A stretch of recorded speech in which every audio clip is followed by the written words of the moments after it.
करे मुन्ने के पापा, कुछ करें। अब तो मेरा बेटा आंखें भी नहीं खोल रहा।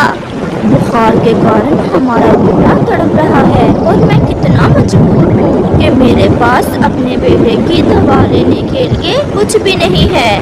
बबलू, आप चील दी के पास जाएं तो 1-2 दिन का उधार तो कर ही लेगी चील दी। वो बहुत जालिम और लालची है, मुझे पता है। वो उधार नहीं करेगी। फिर भी मैं जाता हूँ और कुछ करता हूँ। ऐसे तेज बारिश में बबलू कबूतर अपने बेटे की दवा लेने चील दी के पास जाता है। बबलू कबूतर के बेटे को 2 दिन से तेज बुखार था और अब तो उसकी हालत कुछ ज्यादा ही खराब हो रही थी। हवा भी तेज थी और हवा के कारण बबलू बहुत मुश्किल से उड़ रहा था, परंतु उसे अपने बेटे के लिए उड़ना था। वो अपनी पूरी ताकत से उड़ता है और चील के घर पहुंच जाता है, जो बड़े पहाड़ों पर रहती थी। चील दी, मेरा बेटा मर रहा है। 2 दिन से तेज बुखार है। आप मुझे दवा दे दें। दवा ऐसे मुफ्त में नहीं मिलती। मैं बड़ी मुश्किल से दवा तैयार करती हूँ। सारा दिन लग जाता है मेरा एक दवा को तैयार करने में। चील दी, कृपया करके मुझे 2 दिन के उधार पर दवा दे दे। मैं जैसे ही बारिश रुकेगी आपको दवा की कीमत दे जाऊंगा। देखो बबलू, मैं उधार नहीं करती। 20 दाने चावल के ना सही आप मुझे 10 ही दे दें, परंतु मैं उधार नहीं करूँगी। बबलू रोता हुआ वहाँ से चला जाता है। उसे कुछ समझ नहीं आ रही थी कि वो क्या करे। बारिश थी कि पहले से भी ज्यादा तेज थी। वो उड़ते उड़ते तोते के पास जाता है और तोते से कहता है, तोते, मेरा बेटा मर जाएगा, मेरी मदद करें। बबलू, हौसला रखो, बताओ तो हुआ क्या है। मेरे बेटे को तेज बुखार है और चील दी 10 दाने चावल लिए बिना दवा नहीं दे रही। बबलू, आप देख सकते हो मेरे पास कुछ भी नहीं है। मैं तो खाता भी मिर्ची हूँ और मेरे पास 2 मिर्ची ही पड़ी है। अगर मिर्ची से काम चलेगा तो आप ले जाएं। नहीं, वो चील मिर्ची का क्या करेगी। अगर बारिश रुक जाती तो फिर मैं पास वाले जंगल में अपनी बहन से कुछ ना कुछ उधार ले आता, परंतु ये बारिश भी मेरी परीक्षा ले रही है। चुप कर जाओ बबलू, ऐसे रोने से क्या होगा। मेरा बेटा बेहोश है और अब तो वो आंखें भी नहीं खोल रहा। मम्मा, मम्मा, मेरे सर में बहुत दर्द है। मम्मा, मम्मा, मेरा शरीर जल रहा है। बस मेरे बेटे, मैं अपने बेटे का सर दबा देती हूँ। आपके पापा के हैं आपके लिए दवा लेने, वो आने ही वाले होंगे। बबलू एक पेड़ की डाल पर बैठा रो रहा था। मैं कैसे खाली हाथ वापस लौट कर जाऊं? मैं क्या कहूँ जाकर अपने बेटे से कि मैं उसे दवा भी नहीं लेकर दे सकता। इतना बदनसीब हूँ मैं। बबलू कबूतर ऐसे बैठा रो रहा था कि खिड़की में से चिड़िया कबूतर को डाल पर बैठे देखती है। वो सामने कबूतर डाल पर ऐसी बारिश में क्या कर रहा है। मम्मा, हो सकता है कबूतर अंकल बारिश में नहा रहे हो। नहीं बेटे, वो रो रहा है, शायद किसी मुश्किल में है। कुकू, आप बैठे, मैं जाकर देखती हूँ। मम्मा, ऐसी बारिश में आपको बाहर नहीं जाना चाहिए। नहीं बेटा, जब कोई मुश्किल में हो तो हालात कैसे भी हो हमें उसकी मदद करनी चाहिए, क्योंकि अगर हम किसी से भला करेंगे तो फिर भी भगवान भी हमारा भला करेगा।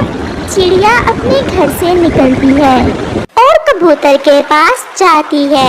बबलू, क्या बात है, आप यहाँ क्यों बैठे हैं और रो क्यों रहे हैं। चिड़िया बहन, मेरा बेटा बुखार से मर जाएगा और मेरे पास उसे दवा लेकर देने के लिए कुछ भी नहीं है। क्या आप चील दी के पास गए थे।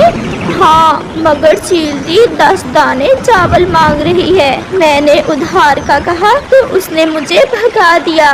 कबूतर भैया मेरा विश्वास करें, इस समय तो मेरे घर में कुछ भी नहीं है। एक अमरूद था जो मैंने कुकू को खाने को दे दिया। आपको तो पता है बारिश कई दिनों से लगी हुई है, सारा भोजन खत्म हो गया है। इन बारिशों के कारण तो ये सब हुआ है। अगर बारिश न होती तो मैं दूसरे जंगल से कुछ न कुछ जरूर ले आता। तोते के पास चलते हैं, मैं जाती हूँ आपके साथ। नहीं बहन, तोते के पास मैं गया था, उसके पास तो मिर्ची के सिवा और कुछ नहीं है। कबूतर भैया मुझे एक दिन बुलबुल मिली थी, वो बता रही थी कि उसके पास भी बुखार दूर करने वाले फूलों का रस है। क्यों ना हम बुलबुल के पास जाएं? अगर उसके पास दवा हुई तो वो जरूर हमें दवा दे देगी। आप रहने दे बहन, बारिश तेज है, मैं अकेला ही चला जाता हूँ। नहीं, मैं आपके साथ जाती हूँ। मैं एक बार कुकू को बता दूँ कहीं वो मेरे पीछे घर से बाहर ना निकल आए। फिर चिड़िया वापस घर जाती है। वो बारिश में उड़ रहे थे, बहुत मुश्किल थी, परंतु पक्षियों की जिंदगी में ऐसी मुश्किलें तो आती ही रहती हैं। बुलबुल के घर के बाहर कौवा बैठा हुआ था। कौवे भैया आप यहाँ क्या कर रहे हैं? मेरे जग्गू को तेज बुखार है, मैं बुलबुल से दवा लेने आया था, परंतु बुलबुल तो घर में है ही नहीं। ये बुलबुल कहाँ जा सकती है? हम भी कबूतर के बेटे की दवा लेने ही आए थे। एक पक्षी यहाँ से गुजरा था, उसने मुझे बताया कि बुलबुल दूसरे जंगल में फूलों का रस लेने गई हुई थी कि बारिश शुरू हो गई और वो 2 दिन से वहीं है और वो बारिश रुकने पर ही घर लौट कर आएगी। चिड़िया अब क्या करें? मेरा बेटा मर जाएगा। वो सब वहाँ से जाने ही वाले थे कि बुलबुल भी वहाँ आ जाती है, जिसे देख वो सब बहुत खुश हो जाते हैं। कुकू बेटा, मैं कबूतर अंकल के साथ उसके बेटे की दवा लेने जा रही हूँ। आप घर में ही रहना, बाहर बिल्कुल नहीं जाना। मम्मा, बाहर तो बारिश है, आप कैसे जाएंगी ऐसी बारिश में? मैंने कहा ना बेटे, अगर किसी की मुश्किल दूर करने के लिए हमें खुद को मुश्किल में भी डालना पड़े तो हमें डरना नहीं चाहिए, क्योंकि मिलजुल कर ही एक दूसरे की मुश्किलें आसान होती हैं। अगर बारिश देखना हुई तो खिड़की में बैठ जाना, घर से बाहर नहीं जाना। ऐसे अपने बेटे को समझाने के बाद चिड़िया कबूतर के साथ बुलबुल की तरफ चली जाती है। बुलबुल उन्हें अपने घर में ले जाती है। मैं बारिश में फंस गई थी, मुझे एक पक्षी मिला, उसने मुझे बताया कि कौवा मेरे घर के बाहर बैठा हुआ है। मैंने सोचा कि कौवा जरूर कोई दवा लेने आया होगा और मैं बारिश में वापस आ गई। आप कितनी अच्छी हो बुलबुल, आप हमारे लिए ऐसी बारिश में आई। बुलबुल दी, अपने बबलू के बेटे को भी तेज बुखार है और कालू भी अपने बेटे की बुखार की दवा लेने आया बैठा है। ज्यादा बारिशों के कारण आजकल जंगल में बुखार की वबा फैल रही है। बस अपने अपने बच्चों का ध्यान रखें और उन्हें बारिश में बाहर ना निकलने दें। ये रस आप ले जाएं, अगर भगवान ने चाहा तो बुखार ठीक हो जाएगा। बुलबुल दी, बारिश के कारण हमारे पास आपको देने के लिए कुछ भी नहीं है। जब बारिश रुकेगी तो हम आपको दवा की कीमत दे जाएंगे। नहीं चिड़िया बहन, आप जाएं, मैं ये दवा मुफ्त में देती हूँ, मैं दवा के बदले कुछ भी नहीं लेती। भगवान आपको खुश रखे। ऐसे वो सब दवा लेकर वापस उड़ते हैं। आप आगे दवा ले आए हैं? हाँ, ये दवा है, उड़ने को 2 कतरे पिला दें। पापा कबूतर अपने बेटे की दवा ले आया था और वो बहुत खुश था। दवा देने के कुछ ही देर बाद उनका बेटा अपनी आंखें खोल लेता है। मम्मा पापा, मैं अब ठीक हूँ। ये वो खुशी थी जो मम्मा पापा को शायद पहले कभी ना मिली थी। मेरा बेटा ठीक हो गया, मैं अपने बेटे के लिए भोजन लेकर आता हूँ। ऐसे कहते हुए पापा कबूतर भोजन लेने फिर से उड़ जाता है, क्योंकि उसे अपने परिवार के लिए सब करना था। बारिश हो या तूफान, गर्मी हो या सर्दी, मम्मा और पापा अपनी संतान को ऐसे ही पालते हैं। प्यारे दोस्तों, इस कहानी से हमें सीख मिलती है। मम्मा पापा अपने बच्चों के सुख के लिए अपनी सारी जिंदगी गुजार देते हैं और बदले में वो अपनी संतान से क्या मांगते हैं? केवल प्यार और कुछ भी नहीं। आज गोरी कव्वी की सहेली चंपा कव्वी उससे मिलने आई थी, इसलिए गोरी कव्वी तो आज बहुत खुश थी। खाओ खाओ सहेली, ये फल भी खाओ। तुम्हारे जीजा जी बहुत मीठे मीठे फल लेकर आते हैं। उन्हें मीठे फलों की बहुत अच्छे से जानकारी है। जंगल के दूसरे छोटे पक्षी तो बहुत डरते होंगे जीजा जी से। ये सुनकर कालू जी तुरंत बोलते हैं, मैं जब जंगल में भोजन लेने निकलता हूँ तो सब छोटे पक्षी मुझे देखकर अपने घरों में छुप जाते हैं, और अगर कोई मीठा फल किसी छोटे पक्षी को मिल जाए तो छीन लेता हूँ मैं। ये अमरूद भी मैं तोते से छीन कर लाया हूँ। वो खाने ही वाला था कि मेरी नजर पड़ गई। गोरी अपनी सहेली से ऐसे अपनी तारीफें कर रही थी कि वहाँ रानो चिड़िया आ जाती है। गोरी बहन, मेरे घर की छत टूट गई है, क्या आपके पास कुछ मजबूत लकड़ियाँ हैं? अगर है तो मुझे दे दे। ये कौन है लकड़ियाँ मांगने आ गई है? ये मेरी पड़ोसन है। मुझे तो लग रहा है कुछ ज्यादा ही गरीब है जो ऐसे टूटे हुए घर में रहती है। बस क्या करे, ऐसे गरीब पड़ोसी ना ही हो तो अच्छा है। कभी कुछ मांगने आ जाते हैं तो कभी कुछ। गोरी बहन, आप भी तो मुझसे भोजन मांग ही लेती हो। क्या हुआ जो मैं 2-4 लकड़ियाँ लेने आ गई? चलो भाग यहाँ से। मैं कब गई थी तुम्हारे पास भोजन लेने? मेरी सहेली के सामने मुझे बेइज्जत कर रही हो। चिड़िया शर्मिंदा होकर वहाँ से चली जाती है। ऐसे गरीब पक्षी जो मुंह में आए बोल देते हैं, तो फिर क्यों रहती हो ऐसे गरीबों के साथ? पड़ोसी अमीर और खाते पीते हो तो इससे इज्जत बढ़ती है, और ऐसे गरीब तो हर समय बेइज्जती करवाते हैं। मेरे पड़ोस में तो उल्लू रहते हैं जो बहुत अमीर हैं। मैं भी यही सोच रही हूँ, या तो इसे भगा दूं यहाँ से या खुद चली जाऊँ कहीं और। इसे ही भगाओ। तुम कहाँ जाओगी अपना घर छोड़कर? कोई बहाना बनाकर भगा दो। ये कौन सा मुश्किल काम है। अब मैं चलती हूँ, मैं फिर आऊंगी। मेरा बेटा भी साथ आने की जिद कर रहा था, मैं उसे साथ लेकर आऊंगी कुछ दिनों तक। ऐसे गोरी की सहेली वहाँ से चली जाती है। कालू चुप करके बैठे मेरी बेइज्जती देख रहे थे। कैसे बातें सुनाकर गई है वो गरीब चिड़िया। गोरी, तुम चिंता न करो, मैं उसे एक दिन में भगा दूंगा यहाँ से, और फिर कोई ताकतवर और खाते पीते पक्षी को अपने पड़ोस में लाएंगे। तो फिर मैं किसी बात पर उसे लड़ाई बनाती हूँ आज, और तुम उसे यहाँ से भगा देना। जंगल में रात भी हो जाती है। मम्मा, मैं जब शाम को नदी पर पानी पीने गया था तो गोरी आंटी मुझे बहुत घूर घूर कर देख रही थी। मैं तो डर के मारे वहाँ से भाग आया। वो तो है ही ऐसी, आप उसे बुलाया ही ना करो। अब सो जाओ बेटा, सुबह भोजन के लिए भी जल्दी निकलना है। फिर वो माँ बेटा सो जाते हैं। दूसरे रोज गोरी कव्वी कालू से कहती है, कालू जी, जैसे भी हो उस गरीब चिड़िया को यहाँ से भगाना है। तो कोई बहाना बनाओ लड़ाई का चिड़िया से, फिर देखना मैं कैसे भगाता हूँ उसे। बहाना तो मैंने सोच लिया है। मैं चिड़िया से कहती हूँ कि वो मेरे घर से भोजन लेकर आए और नदी पर बैठकर खाते हैं। फिर जैसे ही चिड़िया भोजन उठाने आए तो कालू जी, तुम कबूतर को साथ लेकर आ जाना और कहना कि वो चोरी कर रही है। कैसा? बहुत शैतान हो गोरी, ऐसे तो कबूतर भी चिड़िया को चोर ही समझेगा। फिर गोरी कव्वी वहाँ से चली जाती है। वो सीधी नदी पर जाती है। चिड़िया भी नदी पर ही थी। चिड़िया, यहाँ क्या कर रही हो? गोरी बहन, हम माँ बेटा भोजन लेने आए थे और अब भोजन की खोज में निकलने ही वाले थे। चिड़िया, आज मौसम भी अच्छा है, क्यों ना हम नदी पर बैठकर पार्टी करें। क्या नदी का पानी पीकर पार्टी करेंगे? गोरी, कुछ खाने को तो है नहीं।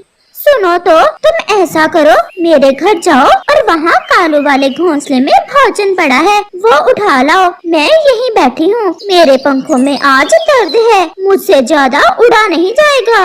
नहीं नहीं गौरी बहन, हम भोजन की खोज कर लेंगे। चिड़िया, पड़ोसियों का इतना भी हक नहीं कि मिलकर खा सके। जाओ और उठा लाओ भोजन, मैं अपनी खुशी से कह रही हूँ तुम्हें। फिर गौरी के जिद करने पर चिड़िया गौरी कव्वी के घर की तरफ चली जाती है। वो ये कब जानती थी कि ये तो गौरी कव्वी की एक चाल है उसे चोर बनाने के लिए। चिड़िया जैसे ही गौरी के घर से भोजन उठाकर वापस होने लगती है, कौवा वहाँ कबूतर को साथ लेकर पहुँच जाता है। देख लो कबूतर, अपनी आँखों से देख लो, ऐसे चोरी करके खाती है चिड़िया। हर रोज मेरा भोजन चोरी करती है ये चिड़िया। अब तो यहाँ या मैं रहूँगा या फिर ये चिड़िया। ऐसे पड़ोस से तो वीराना ही अच्छा। कबूतर भैया, आप मेरी तरफ ऐसे ना देखें, मैं चोर नहीं हूँ। वो तो गौरी बहन नदी पर बैठी हुई है, उन्होंने ही भेजा है मुझे भोजन लेने। गौरी भी वहाँ आ जाती है। किसने भेजा है? चोरनी कहीं की, शर्म करो, भूख से मर रही थी क्या जो तुम मेरे घर चोरी करने आ गई? चिड़िया तो रोने लग जाती है। गौरी बहन, नदी पर आपने ही तो कहा था मुझे भोजन लाने का। चिड़िया बहन, क्या आप सच बोल रही हो? कबूतर भैया, मेरा विश्वास करें, मैंने पहले कभी किसी की चोरी की जो अब करूँगी। अपनी चूंचू बंद करो, अब मैं तुम्हें अपने पड़ोस में नहीं रहने दूंगी। कबूतर, इसे साथ ही ले जाओ और अपने ही पड़ोस में इसे घोंसला बना दो। मैं अपना घर छोड़कर कहीं नहीं जाऊंगी। तो फिर मैं तुम्हारे और तुम्हारे कुकू के पंख ही तोड़ दूंगी। एक चोरी, दूसरा सीना चोरी। कुछ तुम भी तो बोलो कबूतर, कैसे आंखें फाड़ फाड़ कर देखे जा रहे हो? सब तुम्हारी आंखों के सामने ही तो हुआ है। चिड़िया बहन, आप चले यहाँ से। फिर कबूतर चिड़िया को साथ लेकर उसके घर चला जाता है। चिड़िया बहन, मुझे सब पता है, आप कभी चोरी नहीं कर सकती हो। वो कौवे तुम्हें यहाँ से भगाना चाहते हैं। वो समझते हैं कि आप गरीब हो और कमजोर हो और आपके कारण उनकी बेइज्जती होती है। मेरे कमजोर होने में उनकी क्या बेइज्जती? जब ऐसे दुश्मनी बन जाए तो वो ठीक नहीं होती। आप मेरे साथ मेरे घर चलें और फिर जब मौसम ठीक होगा तो हम वहाँ आपके लिए एक नया घर बना लेंगे। मम्मा, मुझे भी नहीं रहना यहाँ। गौरी आंटी हर समय मुझे आती जाती घूरती रहती है। फिर चिड़िया भी मान जाती है और वो कबूतर के साथ चली जाती है। गौरी कव्वी तो अब बहुत खुश थी। कालू जी, कमजोर चिड़िया को तो भगा दिया, अब कोई अमीर और शक्तिशाली पक्षी अगर हमारे पड़ोस में आ जाए तो फिर मेरी सहेली के सामने मेरी बहुत इज्जत बढ़ेगी। चील मेरी मौसी बनी हुई है, पहाड़ों पर रहती है, क्यों ना मैं चील मौसी को चिड़िया के घर में ले आऊं। चील से अगर मेरे संबंध बन जाए और वो मेरे पड़ोस में आ जाए, फिर पता चलेगा मेरे मैके वालों को भी कि मैं कितनी अमीर हो गई हूँ। जब चील से संबंध होंगे तो फिर सब हमसे और भी डरा करेंगे। कालू जी, अब तुम जल्दी से जाओ और चील मौसी को बुला लाओ। फिर कालू कौवा वहाँ से चला जाता है। कौवे, मैं कभी रही नहीं हूँ ऐसे घरों में, मैं तो ऐसे पहाड़ों में ही रहती हूँ। चील मौसी, मांस तो हम तुम्हें दे नहीं सकते, परंतु दाना हर रोज आपको घर में मिल जाया करेगा और हमारी इज्जत बन जाएगी कि हमारे आपसे संबंध हैं। अगर इतनी ही इच्छा है कौवे बेटा तुम्हें चील मौसी से संबंध बनाने की, तो फिर चलो। फिर कालू कौवा चील मौसी को साथ लेकर वापस आ जाता है। गौरी भी चील को देखकर वहाँ आ जाती है। अब तो बताते हुए भी हमें खुशी होगी कि हमारे पड़ोस में हमारी चील मौसी रहती है। चील मौसी, पहले वो कमजोर चिड़िया रहती थी यहाँ, ऐसा पड़ोसी भी ना हो किसी का, एक गरीब और दूसरी कमजोर। अब भेज दो संदेश अपनी सहेली को कि देखे एक बार आकर हमारे संबंध कैसे कैसे पक्षियों से हैं। अगर कहीं से कोई मरा हुआ जीव मिल जाए तो मेरे लिए ले आना, अगर ना मिले तो फिर सूखे दाने ही खा लूंगी। फिर गौरी और कालू अपने घर चले जाते हैं। ऐसे ही दिन और रात गुजरते गए और फिर एक दिन गोरी कौवी की वही सहेली चंपा कौवी फिर से गोरी से मिलने आती है। इस बार उसका छोटा बेटा भी साथ था। चील भी अपने घर के बाहर बैठी हुई थी। चंपा सहेली, देखो तो अब हमारे संबंध कैसे शक्तिशाली पक्षियों से हैं। चील मौसी रहती है अब हमारे पड़ोस में और हमारे बहुत अच्छे संबंध हैं चील मौसी से। अच्छा ही किया जो मेरे कहने पर भगा दिया उस कमजोर चिड़िया को यहाँ से। देखा बेटा, मेरी सहेली की दोस्ती चीलों से है, जाकर बताना अपने पापा को। चलो चलो, मैं मिलाती हूँ आपको चील मौसी से। गोरी बहन, रात को जाएंगे और बैठकर गप्पे लगाएंगे चील मौसी से। अब मुझे बहुत प्यास लगी है और मैं थकी हुई भी हूँ। क्यों ना एक बार नदी से पानी पी आए। चलो चलो, नदी तो पास में ही है। बेटा, आप अपनी आंटी जी के घर में ही बैठो, हम अभी नदी से पानी पी कर आते हैं और फिर मिलाऊंगी मैं अपने बेटे को चील मौसी से।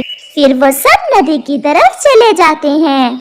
सूखे दाने खा खा कर मेरा मन भर गया है और वैसे भी मैं तो पहाड़ों पर ही ठीक थी। ये कौवे ने मुझे कहाँ लाकर बैठा दिया है। फिर चील की नजर सामने छोटे कौवे पर जाती है। अरे छोटा कौवा, इसका शिकार तो मैं बूढ़ी ही चील भी कर सकती हूँ। ये यहाँ क्या कर रहा है गोरी के घर में? क्यों ना आज पुरानी यादें ताजा करूँ और ताजा ताजा माँ से डिनर करूँ। वो चील तो उस छोटे कौवे को देख जवान चील की तरह तेजी से उड़ती है और उसे अपने पंजों में लेकर वहाँ से पहाड़ों की तरफ भाग जाती है। थोड़ी ही देर बाद गोरी, उसकी सहेली और कालू कौवा जब लौट कर आती हैं, चंपा अपने बेटे के टूटे पंख देखकर रोने लग जाती है। चंपा, चंपा मेरी सहेली, ये क्या हो गया? वो चील मौसी भी नहीं है और आपका बेटा भी नहीं है। वो खाकर भाग गई है मेरे बेटे को। उसने मेरा बेटा मार दिया है। ऐसे कौवे, कौवी और कौवी की सहेली चंपा कौवी को ये एहसास होता है कि ऐसे संबंध बनाने से हमेशा नुकसान ही होता है। इस कहानी से हमें सीख मिलती है कि हमें अपने संबंध हमेशा अपने जैसों से ही बनाने चाहिए।